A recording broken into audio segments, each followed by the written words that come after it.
Pirmās attiecības cilvēka dzīvē nesāks ar piedzimšanas brīdi, bet vēl agrāk.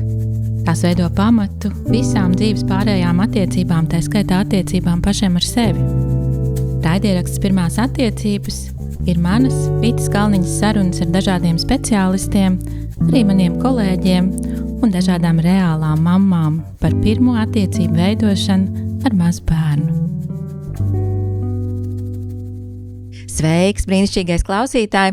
Šis joprojām ir raidieraksts Pirmās attiecības, kas ir ģimenes psiholoģijas centra Līna raidieraksts par attiecībām ar mazulīti jau no grūtniecības laika, arī dzemdībās un pēc tam.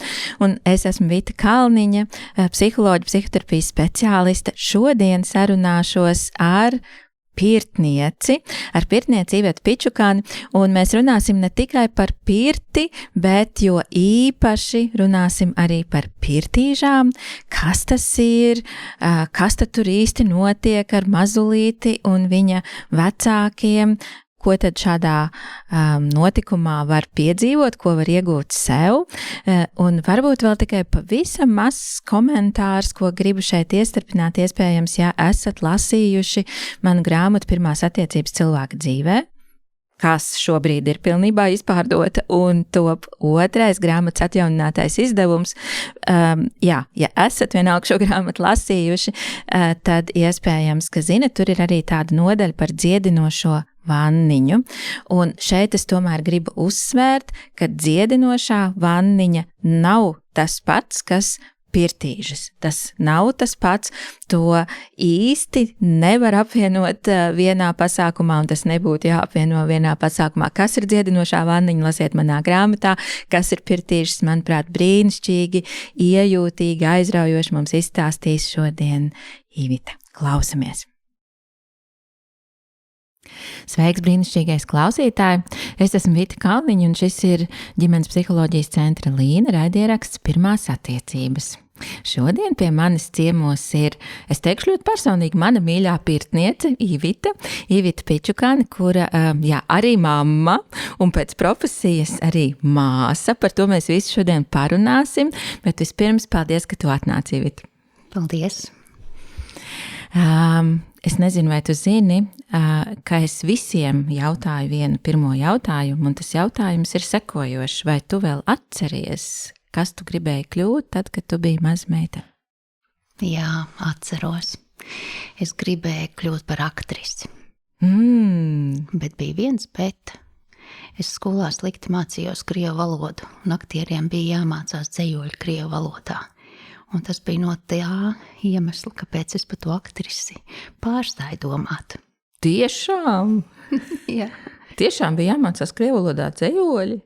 Tā bija vismaz tā mana doma. Tu tā biji izdomājis pati. Es domāju, diez vai tāds iestāja eksāmens bija. Jā. Ok, un tad tu pārstāji domāt par aktrisi, un ko tad tu izdomāji?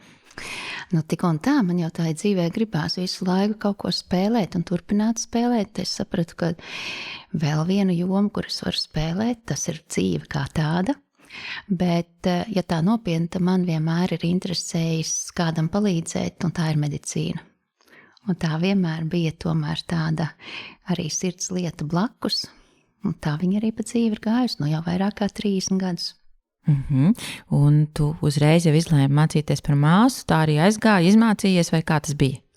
Nē, tik vienkārši arī tas nebija. Es no sākuma biju nobriedus, ka es iešu ļoti rātni arī vidusskolu, kur arī bija pat jāiestājās ar iestāju eksāmeniem, un tur tiku. Un tad pēkšņi pavīdēja tāda ziņa, kad medicīnas akadēmijā neuzņems, ja nav beigta māsu skola.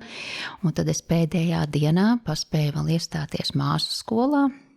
Arī ar manas māsas palīdzību, braucām ar lielo māsu uz Rīgu un likām iekšā visus papīrus un nokļūt tur. Un tad jau kaut kā dzīve ievirzīja noteikti tādās sliedēs, ka es arī tai māsas profesijā paliku. Arī pēc tam medicīnas akadēmija bija, kur bija māsas ar augstāko izglītību.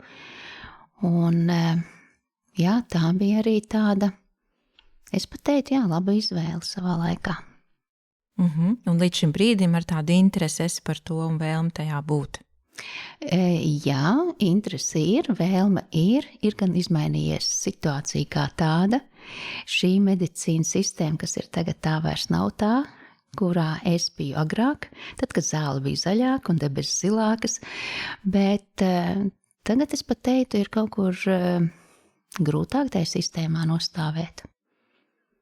Jo kaut kur arī tajā visā sistēmas jūgā paliek mazāk cilvēcības.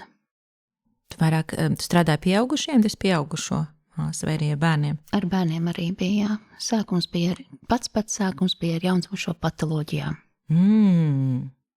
Tad tu esi sākusi ar diezgan tādu ekstrēmu pieredzi. Un jāpasaka tā, ka tā pat bija tāda netik daudz fiziski smaga, kā man pašai emocionāli bija smagi, jo es nevarēju saprast, kā tāds jauns speciālists, kādēļ tā mamma, kas vakarā pie tā bērniņa ir, un pasaka, no rīta viņa būs, un nevairs nākamā rītā, vairs citos rītos viņa nav.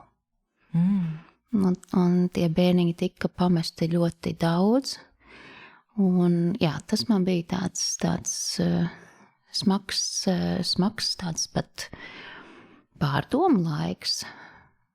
Jā. Cik tev to laiku bija gadi pašai? Īsi pēc pilngadības. Tad tiešām pavisam vēl pati arī gandrīz bērns, jāsaka. Jā, jo māsu skolā tajā laikā pieņēma, tad, kad bija pēc 8.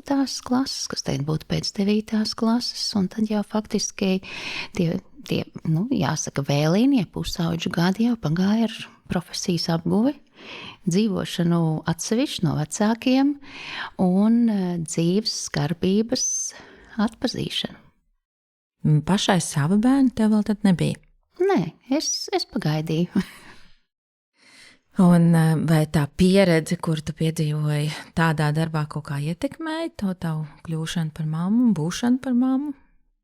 Es domāju, ka kļūšana par mammu tā ir tāda, ka dažreiz es pat mammām pašām saku, ka tā ir tā zināšana, ko mēs ar prātu pat citreiz nemaz nezinām.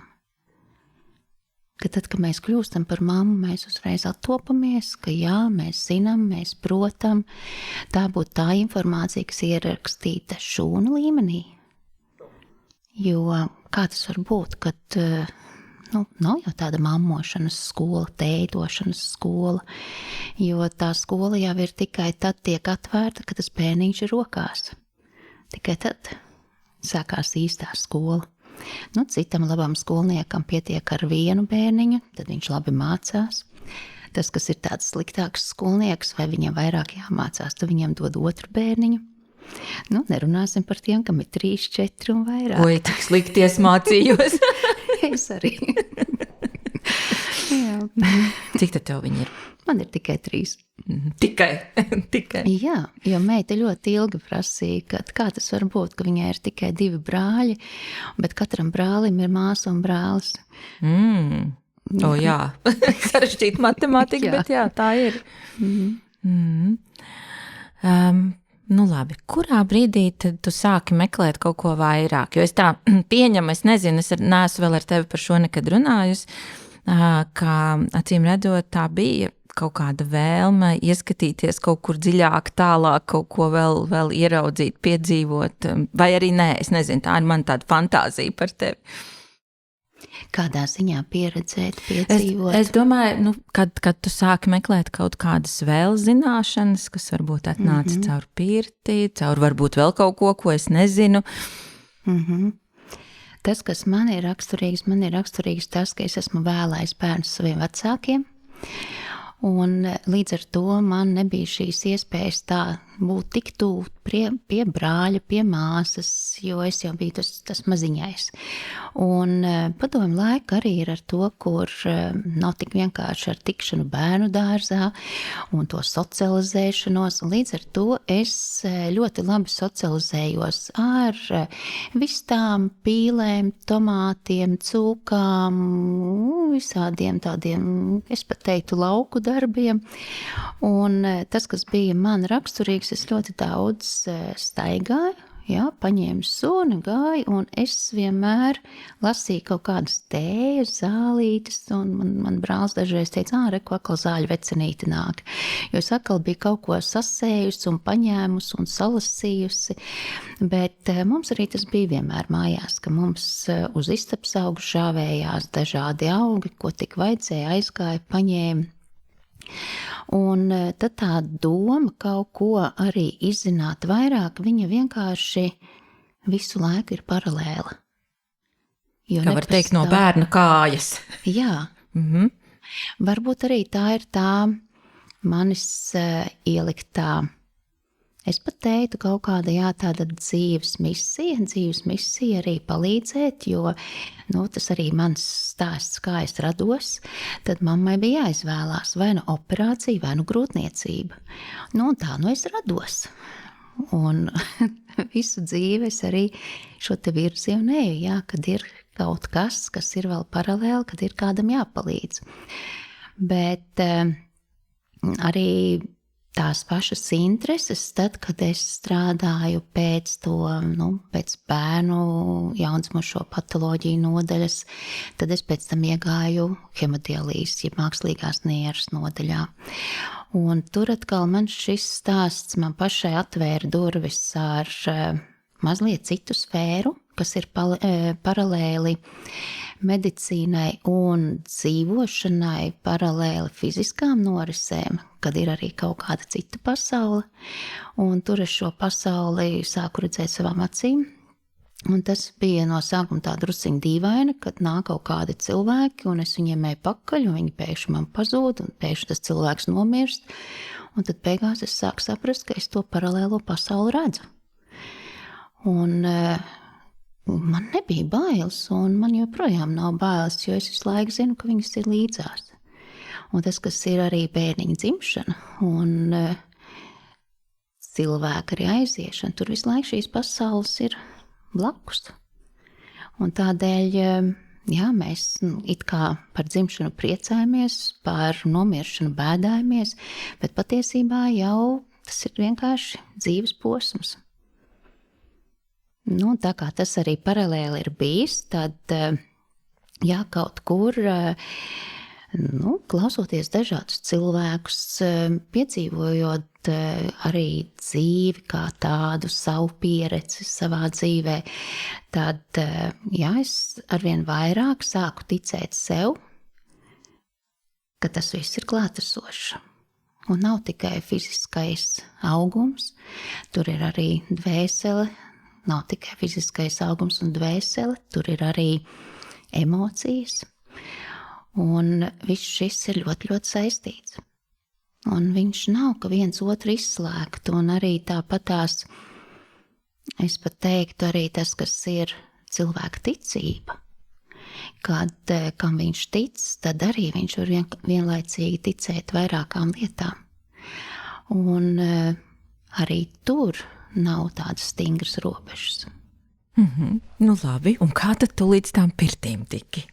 Līdz pirtīm es tiku tad, jāsaka tā pavisam godīgi, tur ir pie vainas laikam mans pirmais dēls, kur es gaidīju, un tieši gaidību laikā es nokļuvu vienā pirtiņā, kur man tā tīri paaicināja, reku mums ir izkurināta pirtiņa, melnā pirts, vai tu negribi pasildīties? Un tā mēs toreiz ar vīru arī iegājām tajā pirtiņā un izbaudījām visu to pirts burvību ar to, ka nav elektrība, ar to, ka ūdens ir tālu projām, ka uz dīķi ir, kas tā bija sausa vasara, dīķis ir izžuvis, uz dīķi iešana nesanāk, ir jāiet tālu pāri pļavai uz ezeru, un tās visas sajūtas bija tik ļoti, tādas, es teiktu, emociju un sajūtu pārpilnas, ka tas notika kaut kāds tāds iekšējais klikšķis, un es pieņemu to, ka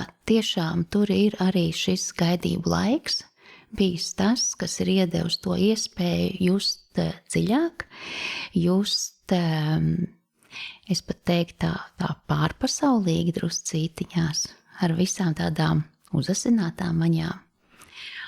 Un tad jau kā tautā saka, āķis lūpā, un tad jau tā interese ar vienu, kur tik kaut kas ir, tur iet, interesējās, un tad mēs arī būvējām savu mazo pirtiņu, un dīķus rakām, un tad jau lēnām, arī radās bērni, no sākuma dēls, pēc tam dvīņi, meita un dēls, un tad jau viņi faktiski arī tai pirtiņā izauga.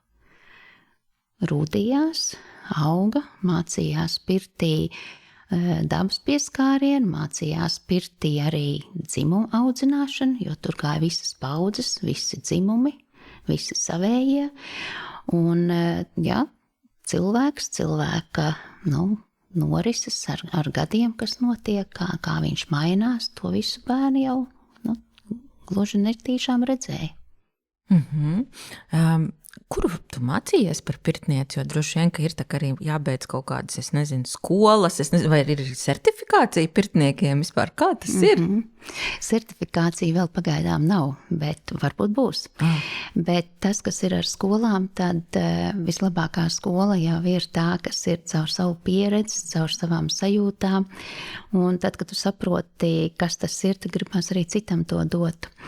Un tas, kur es mācījos, kādreiz tie bija dažādi kursiņi, kur kaut kas notika, tik iet, vai arī tās pašas pirts kompānijas, kur no sākuma tikai kaut kādi savējie tiek tur ielaisti, un tad lēnām tās sarunas, un tad vēl kaut kas apvijās ap tām sarunām, sajūtām, tai pirtiņai apkārt.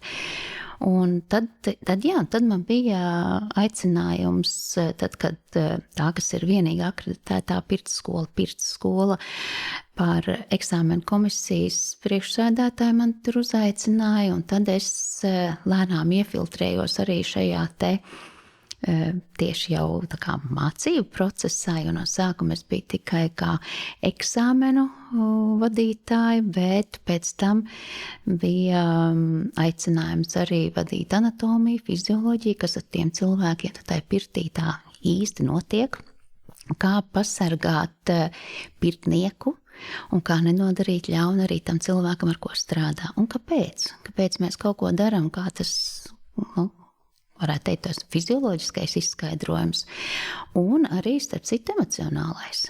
Arī kā cilvēkam ļaut justies ērti, kā pamanīt, ka viņš nav pietiekami atvērts, kā viņam nenodarīt pāri, jo tas arī ir svarīgi, jo cilvēks pirtī, tā ir ļoti liela atbildība strādāt ar cilvēku pirtī. Jo tur viņš ir gan ar to savu kailo miesu, cik arī viņš ir atvērts, jo ir arī tā, ka kāds neatļaujās nemaz būt kails. Un tas arī ir pieņemami, ja viņam tā ir drošāk, ja viņš tā jūtās ērtāk.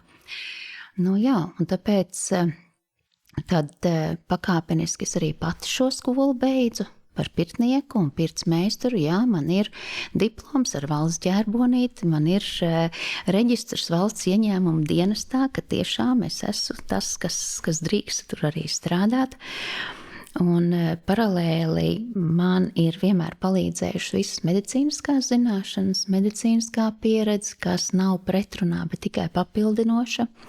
Paralēli es vēl pabeidzu Transpersonālās izglītības institūtu, un līdz ar to es arī pielietoju tās metodas, kas ir no transpersonālās psihoterapijas.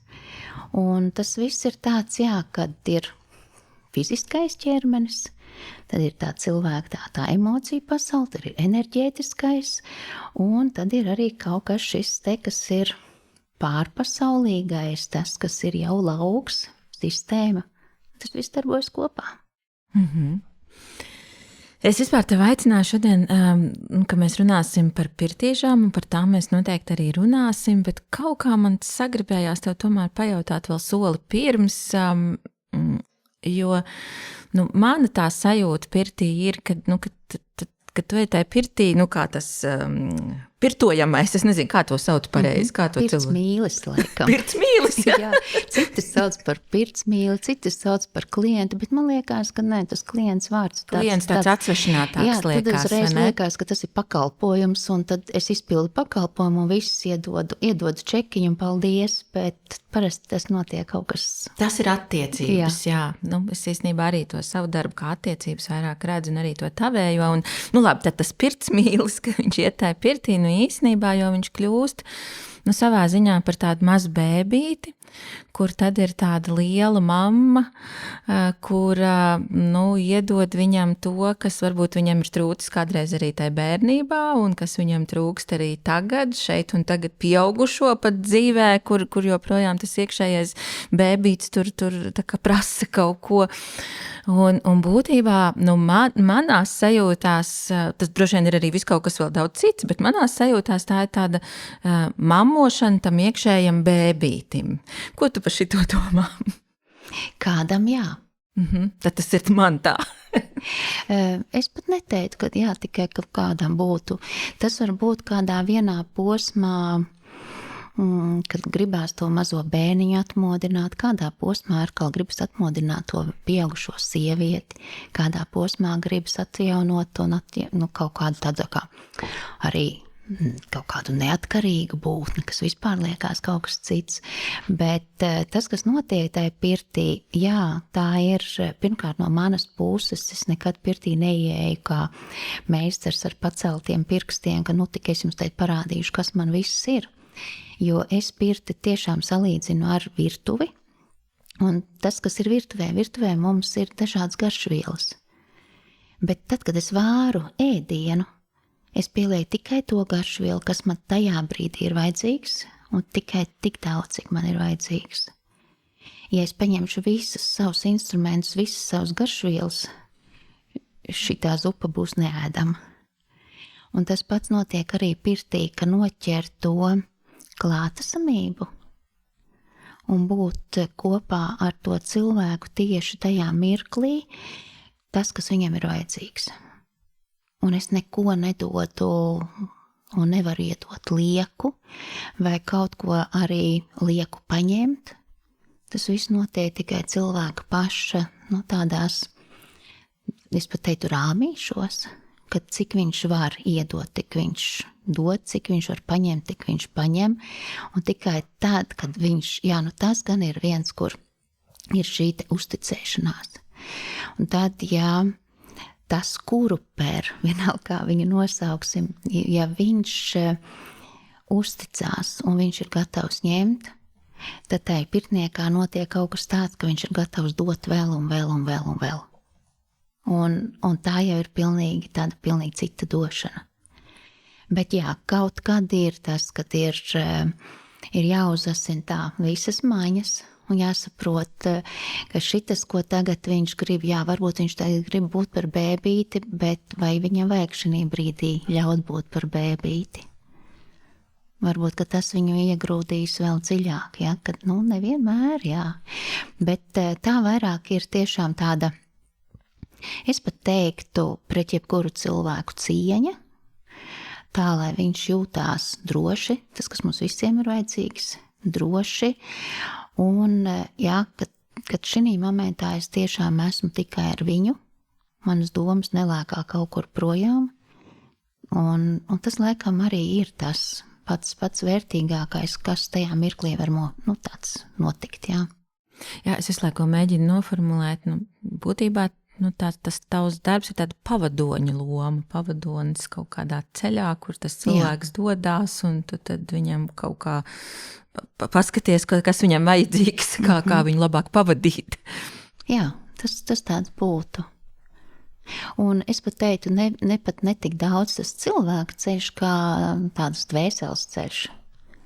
Jo to, ko es vairāk tā izjūtu, kad es vairāk skatos pa to dvēseles stīgu, to dvēseles pavadienu, kas tajā ceļā ir.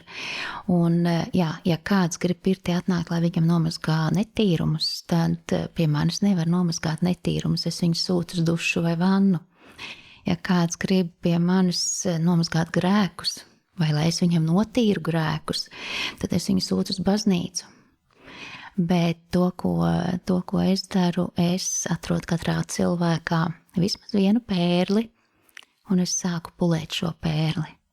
Un tad, kad pulē pērli, tad viņa spīd arvien vairāk un skaistāk. Un katrā cilvēkā ir pērli. Un līdz ar to man pirtī nav grūžu, netīrumu, grēku.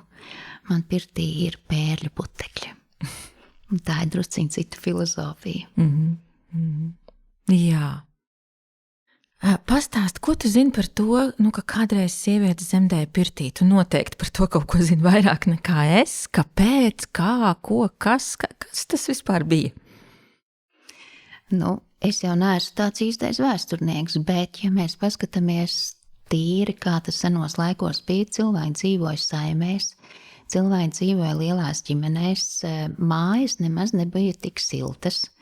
Mājās bija daudz cilvēki apkārt, un pirtiņa bija tā viena no nomaļajām vietām, kur bija ūdens, kur varēja ienest ūdeni, kur viņi varēja sasildīt, kur bija siltā vieta, un tā bija vieta, kur gāja mazgāties. Jo arī lielajās saimnes ēkās jau, kur bija virtuve, tur jau to ūdeni sanesa ar spainīšiem. Nebija tā, ka atgriež krānu, un viņš ir. Un tādēļ pirtiņa, kā vieta, kur dzemdēja, jā, tā bija tiešām arī visvairāk aprakstītā tā vieta. Un interesanti arī tas stāsts par pirtstaku, kur pirtstaka jāravē, lai grūtajai mammai nav grūts ceļš, bet viegls ceļš, un tas ir arī tādēļ, lai netīšām neaizķerās kāja. Daudzi ticējumi ir tikai tāpēc, ka mums ir tā cilvēka dabā tas, ka mēs labprāt nedarītu nekā darītu, bet ja mums busčiņi pabiedē, tad mēs obligāti darām. Un tādēļ viens no tādiem ir, kur gaidību laikā sieviete nedrīkst kāpt pāri slieksnim, tur nepadomājot, vai atkal citur ir pateicis, piemēram, tikai pārkāpt ar kreiso kāju. Īstenībā jau vienalga, ar kuru kāju viņa kāpja. Viņai ir tas galvenais ievērot slieksni, lai viņa droši pārkāpja, lai nav kļūme, lai nepakristu. Jā, tur vai atkal tie ticējumi par neliec atslēgas uz galda, neliec somu uz galda, tad tev tur kas aizies projām. Bet atkal tādēļ, ka mums tās atslēgas un soma ir diezgan netīra. Un mēs varam tādējādi gružus un netīrums nolikt uz galda, kur mēs pēc tam varbūt paši ēdīsim. Tīri higiēna, nekas vairāk. Bet tā drusciņa maiņticība ļauj tam cilvēkam ievērot, paklausīt. Ja? Viņam patīk klausīt tad, kad viņš bišķiņ nobijies. Nezinu, kāpēc tā tas ir. Bet arī tad, ja ir motivēts, piemēram, arī pirtī kaut ko, kad vai iet uz ūdeni vai neiet uz ūdeni, tad, ja pateiks, ka tā tev būs labi, tad viņš arī neies tāpatās. Bet, ja izskaidros, kāpēc tev varētu būt labi, ko tas kontrasts dod, ko tas ūdens dod, kāpēc tas ūdens tagad ir īpašs, tad uzreiz cilvēkam ir cita tā jēga, un tad viņš iet. Ja, ka ir arī dažreiz tas prāts prasa, lai būtu skaidrība. Labi, tad par tām pirtīšām. Kas tā vispār ir par tradīciju? Pirtīšu tradīcija... Es ar pirtīšu vadīšanu nodarbojos vairāk kā 10 gadus. Un pirmo reizi, tad, kad es sāku meklēt informāciju, jo es nedaru arī visu tāpatās, un ko kāds ir teicis, vai kāds ko dara, ka es darīšu līdzi, bet es tiešām gāju un šo te tradīciju ņēmu un pētīju. Un cik es biju pārsteigta, ka rakstītā vārda ir ļoti maz. Biblioteka klusē. Jo arī rakstītais vārds nemaz nav tik sens, kad mēs visus esam sākuši pierakstīt. Tā, kas ir tā mutvārdu tradīcija, tā ir tā, kas varbūt pat vairāk kaut ko iedot, vai vecmāmiņa un vecvecmāmiņa nodod no paudzes paudzei šo informāciju, vai tā saucamās vecenes, kas kādreiz pieņēma dzemdības, jeb vecmātes tā saucamās tagad. Un Jā, tad pirtīši sastāv no vairākām sadaļām, kur viens ir tiešām sariņu izmasēšana, masēt ar mammas pieniņu, bērnu ādiņu, un šis ir tīrais process, kas ir bērniņam, kur palīdzēt, lai no ādiņas iznāktu ārā pirmie matiņi un atdalītos, iztīrītu poras, atdalītos tā, pēdējās palieks no sierveida iedas. Tas, kas ir taukumiņš, tā sierveida ieda, kas apklāja bērniņu, lai viņš neizmirktu. Tad, tā tic, ka tad pēc tam tas bērniņš ir mierīgāks. To, ko es novēroju tagad, es nezinu, vai tāpēc bērniņš ir mierīgāks, ka viņam izmasē sariņus, vai bērniņš ir mierīgāks tādēļ, ka vecāki ir kļuvuši mierīgāki.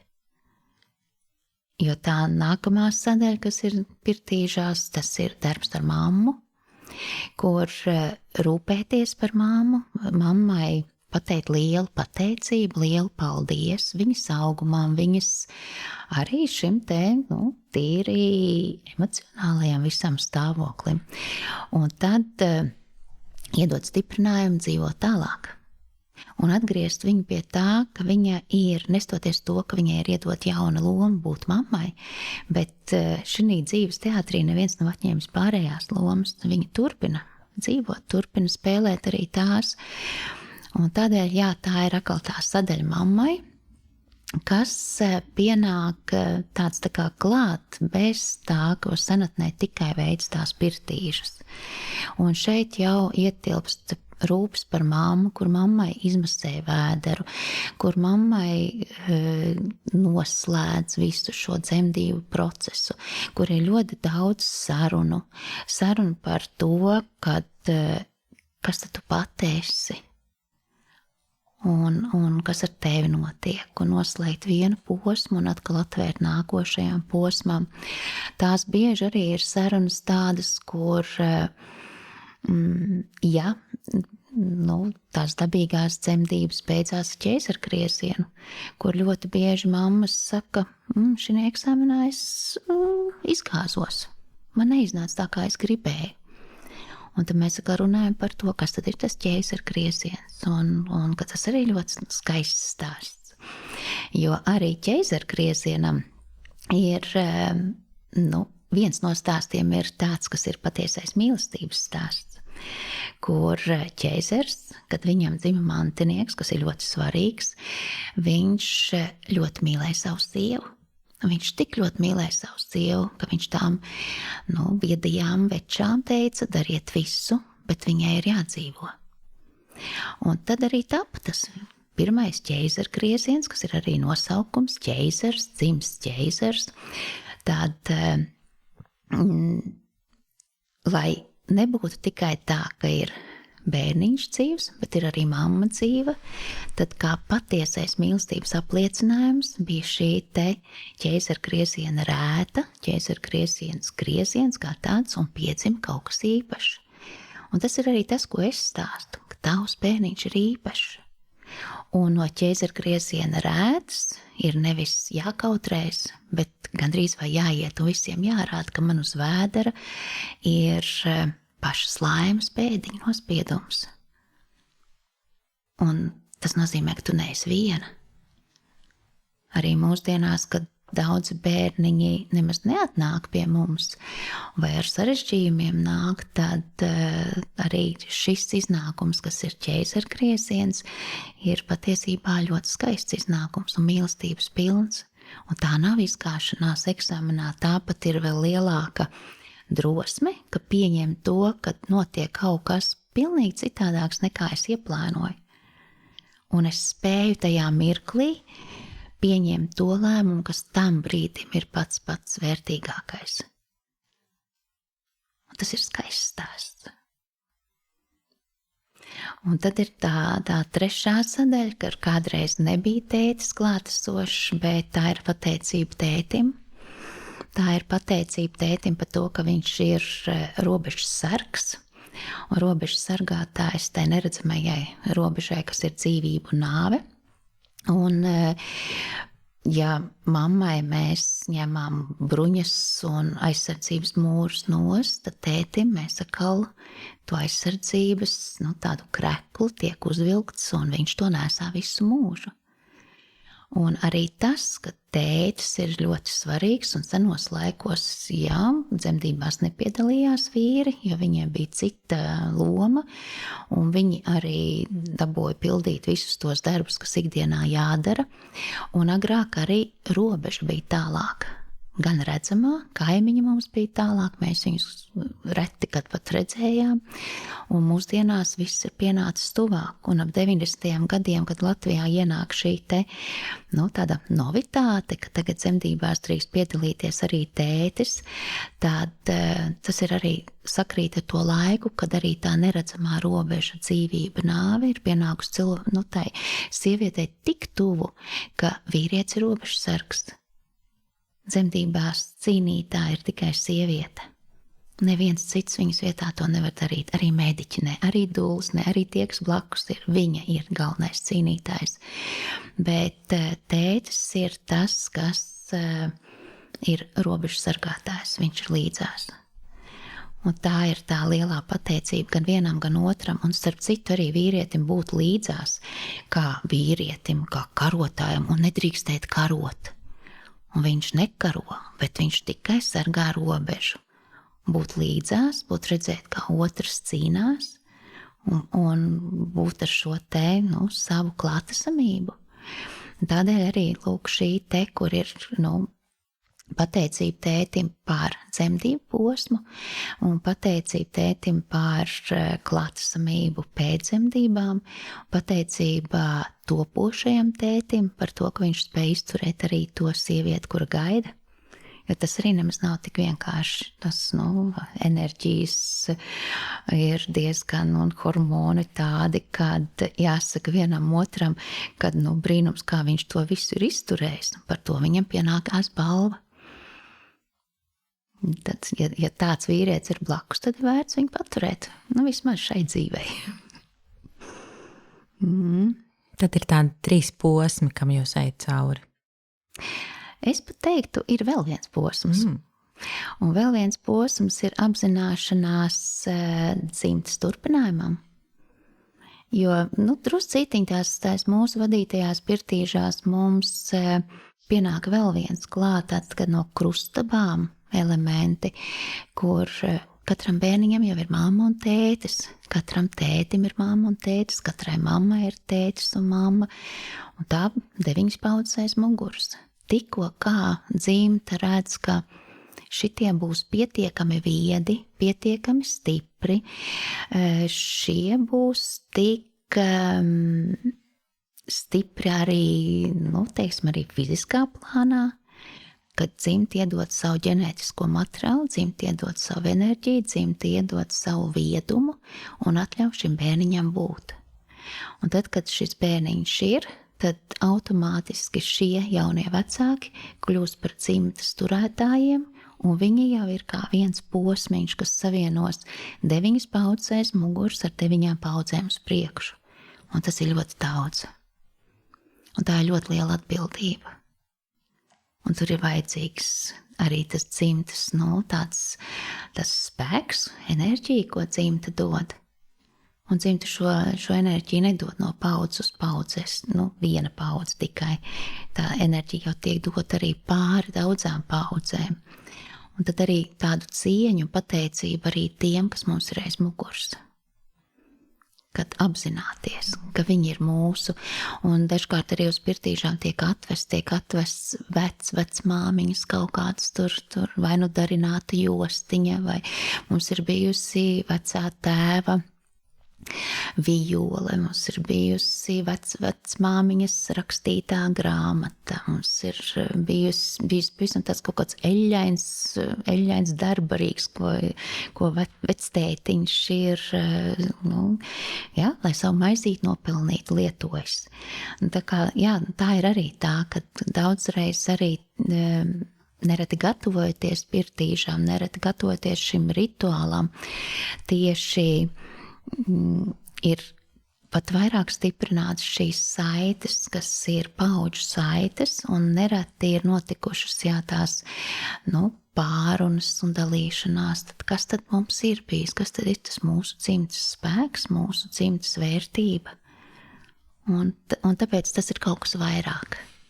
Ja, tās nav, pirtīši nav tikai tā, sariņu izmasēšana, viņš ir daudz dziļāks process, un arī tad, kad es lūdzu pēc tam mamām vai tētiem uzrakstīt, kādas viņiem ir galvenās atziņas, tad tur nāk, tāds, ka ne tik daudz tā sariņu izmasēšana, ne tik daudz tā vēdera varbūt izmasēšana, bet viss tas kopums kopā, un tas, ka viņi tiešām dara, ka tas ir rituāls, tas nav pasākums, tur nav kaut kas tāds, kad ir ieradies un līdzīgi kā teātrī noskatīties izrādi, bet tas ir rituāls, kurā nav skatītāju. Tas ir dalībnieki. Visi ir dalībnieki, un līdz ar to ir ļoti svarīgi, ko es daru, bet pirms es daru, ko es domāju, un ko es saku. Un arī nekas nav tāds, kad obligāti tā jādara vai kaut kas ir pareizi. Viss ir saskaņā ar pašu cilvēku, ka viņš var un drīkst darīt citādāk. Un viņš dara pēc tā, kā viņš pats to sajūt. Un viņš nedara neko pretrunā ar savu pārliecību. Un nekas nav piespiests. Un izrādās, tad, ja cilvēkam nepiespiež, tad viņš var vairāk. Šis tiešām ļoti, ļoti skaisti, ko tu stāsti. Es domāju, ka daudzi mūsu klausītāji iespējams klausās un domā, kā tad man pie tāda rituāla tikt, ka tas tomēr, droši vien nav visiem ne izdarāms, ne pieejams, ne iespējams. Vai ir kaut kas, ko tu varētu, pastāstīt kaut kādu, mājas versiju, ko vecāki paši varbūt varētu mēģināt kaut ko līdzīgu, idejiski līdzīgu darīt? Vispirms ir jātiek pie bērniņa. Tas ir sarežģīta sadaļa reizēm, jā. Bet pie tā es nemāku palīdzēt. Tur tu nevari. Nē, labi. Pieņemsim, bērniņš ir. Ir arī dažreiz tā, kad ir bijis gadījums, kad ir zaudēts bērniņš, un arī zaudētiem bērniņiem tiek grieztas enerģētiskās nabas saites, un mammīte tiek arī apčubināta, un visi procesi noslēgti. Un tagad arī pavisam drīz būs pirtīžas bērniņam, kur kā mammīte rakstīja, tu laikam toreiz tā labi pastrādāji. Tad drīz vien pat nepilns mēnesīts un pieteicās, un meitiņa tagad ir piedzimusi un būs pirtīžas, ir māsiņa klāt. Bet, ja tā nopietni, tad tas ir ģimenes pirmkārt tāds rituāls, un tas ir ļoti, es pat teiktu, intīms process. Un ja to var izdarīt savās mājās un paši un ar savu ģimenes vai dzimtas sievu, vai pat ir citreiz vectētiņi arī piedalījušies klāt, tad tas ir tikai labi. To, ko var izdarīt, ir jābūt siltai videi, ir jābūt savai mīlestībai, un ar maigiem aplīšiem paņemt ar pieniņu un izmasēt bērniņu. Ko darīt, ja nav pieniņš? Tad ņemt un ar to pieniņu, ar ko bērniņu baro. Ir, protams, tur arī vēl rudzu miltiņi, ir taisīt mīkliņu vai tādas tā saucamā rudzu pieniņš, tāds. Bet pilnīgi pietiek ar to pašu, ar ko bērniņu baro. Viņam vajag siltu telpu, viņam nevajag karstu telpu. Bērniņam vēl nav termoregulācija attīstījusies, tas notiek vēlāk, ap 6 līdz pat 8 mēnešiem tajā periodā. Bet līdz tam ir ļoti jāskatās, lai viņi nepārkarsētu, lai viņi neatdzesētu, un lai nav tādas liekās temperatūras svārstības. Bet to var izdarīt, ja ir savu pirtiņu, savā pirtiņā, to var izdarīt savā vannas istabā, un viņu ņemt un izvannot, izsildīt, un tad viegli, maigi arī pamasēt. Starp citu, tagad bērniņiem ir mazāk sariņi. Kāpēc mazāk? Jo senos laikos telpas, kurās cilvēki dzīvoja, bija vēsākas, un plus tā temperatūra nebija vienmērīga. Tagad mums ir tā apkure tāda, ka visu laiku telpas ir vienmērīgāks, siltums ir vienmērīgs. Un arī tas, ko uzskata, ka, ja telpas ir siltāks un bērniņi jau biežāk vanno un tā kā var teikt, pamērcē ilgāk, tad varbūt, ka tie sariņi arī paši ir iznākuši ārā. Un tiešām arī tā, ko mēs esam novērojuši, kaut gan es tā pie sevis domāju, ka 10 gadu laikā nav īpaši tās telpas mainījušās, bet tiešām ir vizuāli sariņi īsāki, mazāki, un godīgi sakot, es nezinu, kāpēc, es tikai novēroju, es skatos. Un ir tādi daudz novērojumi. Ir novērojumi par to, ka tētis, piemēram, gatavo vanniņu un kādas zīmītes viņš ieliek iekšā, un vieni ir tādi, tad vairāku mēnešu periods, ka visi tēti ieliek vienu zīmīti. Un kāpēc? Es nezinu, kāpēc. Es tikai novēroju, ka tā notiek. Kad atkal ir pāris mēnešu periods, kad nāk bērniņi visi, kam ir uz auguma kāda zīmīte, ka viņi ir piedzimuši, iezīmēti. Un lielām, dažādām zīmītēm.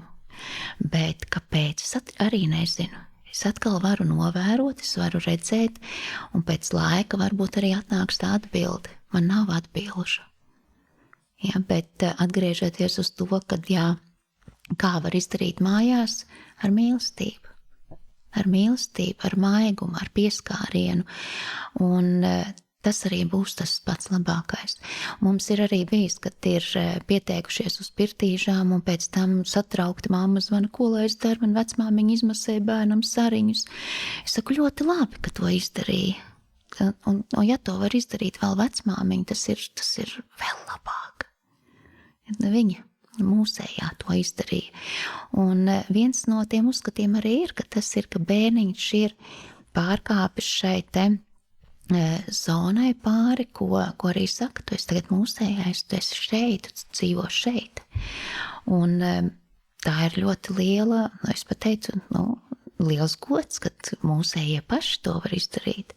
Tad, kad es savu brāļa dēlam bērniem sariņus masēju, tad man bija pilnīgi cita pašai tā sajūta, jo es jau biju tā dzimtas vecene. Tās piederīgās dzimtas vecene. Un pārējiem bērniņiem atkal ļoti bieži ir tā, ka es pasakos, ka paldies, ka mēs drīkstējām būt jūsu ļoti, ļoti tādā ģimenes rituālā, ka mums atļāva tur būt. Ka citi nebija pieaicināti, bet mēs tur esam pieaicināti. Paldies tev, Ivita. Man liekas, ka brīnišķīga tāda bilde parādās, kā tas varētu būt, kā tas notiek, un arī noteikti, ko mēs varam paši, un katrs jau var sajust, vai gribas ar īstu pirtnieku, vai tomēr labāk ar savu omuļu mājās. Varbūt tādā noslēgumā, ko tev gribētos novēlēt jaunajiem vecākiem, jo tie ir mums tāda pārsvarā mūsu klausītāji jaunie vecāki. Kaut kāds vēlējums, kas tev liekas tieši šobrīd varbūt varētu viņiem noderēt. Jaunajiem vecākiem es novēlēšu tam, lai viņiem pietiek ticības sev. Un kad nav grāmatu, kurā ir uzrakstīts, kā pareizi. Nav podkāstu, kuros pateikt, kā pareizi, jo daudz kas ir tāds, ko mēs nemaz nevaram. Bet lai viņi notic sev, lai viņi ir mierīgi, lai viņi ir laimīgi, ka viņos ir pietiekami zināšanu, pietiekami vieduma, viņos ir pietiekami arī enerģijas un spēka. Un tas, kas es pat teiktu, vēl svarīgāk ir vienalga, kas notiek, parūpēties par sevi. Katram individuāli un abiem kopā. Jo arī tad, kad ienāk bērniņš, tas ir liels pārbaudījums, un vecākiem ir ļoti svarīgi tajā visā neiesprūst mammošanā un tētošanā, bet parūpēties par sevi. Tanī brīdī, kad viņi parūpēsies par sevi, viņi noņems citiem rūpes par sevi. Ja mums vecmāmiņa, piemēram, var pati parūpēties par ēdienu, par siltumu, tad pārējie var darīt to, ko viņi grib, jo vecmāmiņa par sevi var parūpēties. Un tas pats ir arī uz mums jebkuru. Un to, ko es ieteiktu no savas pieredzes, es ieteiktu mamām atpūsties reizē ar bērniņu, ja bērniņš guļ, arī viņai gulēt. Neuztrauties par to, ka kaut kur ir nenoslaucīti putekļi un neizmazgātas grīdas un neizvārīta zupa. Un ja kāds prasa palīgā, vai tev gadījumā nevajag palīgā, tad ar lielu prieku pieņemt šo palīdzību, bet nevis tā, ka, jā, es iziešu tavu bērniņu pastaigāties, bet tieši ar to, ka mana nemazgātā veļa ir tur, mans trauku kalns ir tur, mana zupas katliņš, kas ir tukšs, ir tur, kur es vēlētos tādu un tādu zupu, un pašai iziet pastaigāties. Un tētim ar mammu atrast laiku sev. Tas būtu tāds, jā. Paldies! Paldies tev liels par šo vēlējumu un arī par mūsu sarunu. Paldies! Paldies, ka klausījāties, un vēlu jums šajā pavasarī un arī šajā vasarā īpaši skaistas ķermeniskas pieredzes, gan katram pašam ar sevi, gan arī kopā ar ģimene un kopā ar jūsu mazulīšiem, jo, manuprāt, izbaudīt siltu laiku, saulīti un ūdeni un visu, ko šis gada laiks mums sniedz, ir patiešām vērts. Tad, dodamies dzīves un ķermeņa baudīšanā. Atā! Ja tev patīk tas, ko mēs darām, un tu vēlies pateikt mums paldies, uzsauc mums kafiju. Kā to izdarīt, var izlasīt raidierakstu piezīmēs.